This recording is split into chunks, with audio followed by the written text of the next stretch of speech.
Hello दोस्तों, श्री शिवाय नमस्तुभ्यम। दोपहर के बाद में तोड़ी गई बेलपत्र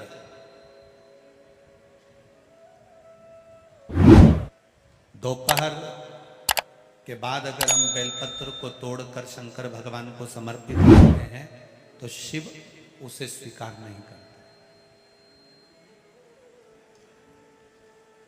फूल सूर्य की किरण निकलती है, प्रकाश थोड़ा सा हो जाता है, थोड़ा सा उजाला हो जाए और रात्रि सूर्य अस्त के पहले पुष्प को हम तोड़ सकते हैं, फूल हम तोड़ सकते हैं। बेलपत्र सुबह से लेकर दोपहर तक हम तोड़ सकते हैं, पर दोपहर के बाद में बेलपत्र को नहीं तोड़ा जाता।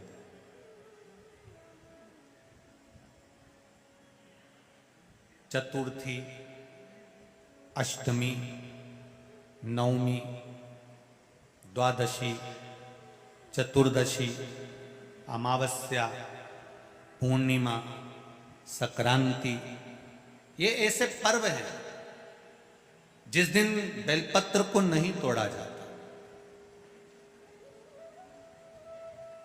चतुर्थी, अष्टमी, नवमी, द्वादशी, चतुर्दशी, अमावस्या, पूर्णिमा, संक्रांति, ये वो पर्व है जिस पर बेलपत्र को नहीं तोड़ा जाता।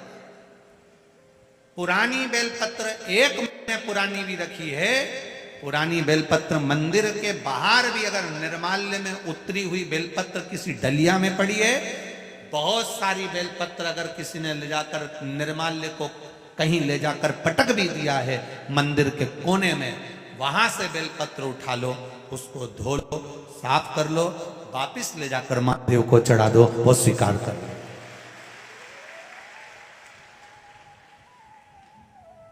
पशुपति व्रत कर रहे हो, चतुर्थी पड़ गई, अष्टमी पड़ गई,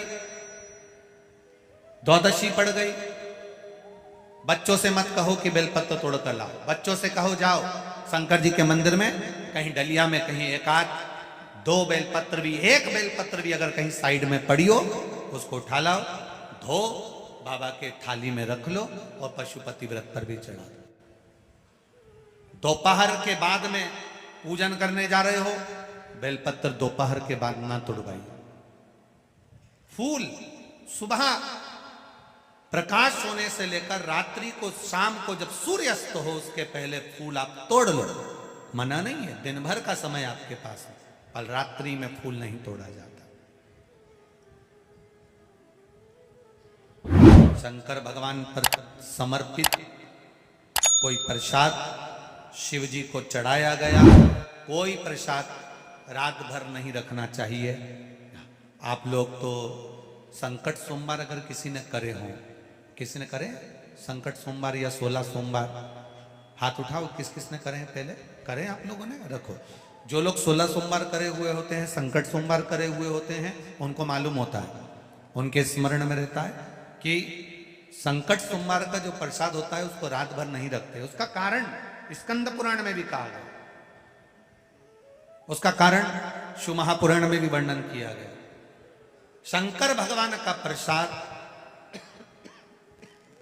शिव जी का प्रसाद, अगर जितना जितना अंधेरा बढ़ते चले जाता है, जितना जितना रात्रि होती चली जाती है और दूसरा दिन अगर लग जाता है, तो उस प्रसाद पर आपका हक नहीं रहता, उस प्रसाद पर फिर चंड का हक हो जाता, फिर उनके गणों का हक हो जाता है, फिर आपका हक समाप्त।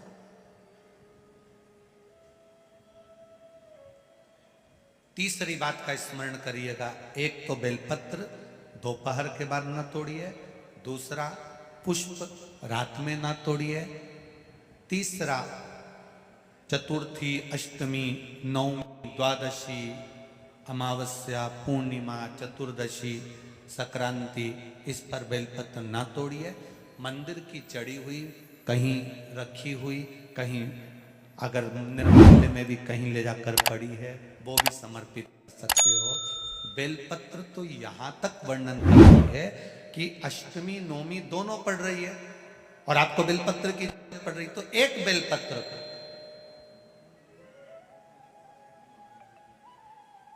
आप एक बेलपत्र को या तो वस्त्र में संजो कर रख लो, रख सकते हो, संभाल के रख लो, ना बने तो तुम्हारी जो पाठ पढ़ने की पुस्तिका होती है जिसको तुम भजन गा लेती हो, पढ़ लेती हो, राम रक्षा स्तोत्र, हनुमान चालीसा, गोवर्धन चालीसा जो पढ़ लेती हो, उसी में रख लिया और वही बेलपत्र वापिस हमको प्राप्त हो गई। हमने वही शिव जी को वापिस चढ़ा दी और उससे हमको फल की अनुभूति प्राप्त हो। श्री शिवाय नमस्तुभ्यम। गुरु जी के उपाय और जानने के लिए हमारे चैनल को सब्सक्राइब जरूर करें। धन्यवाद।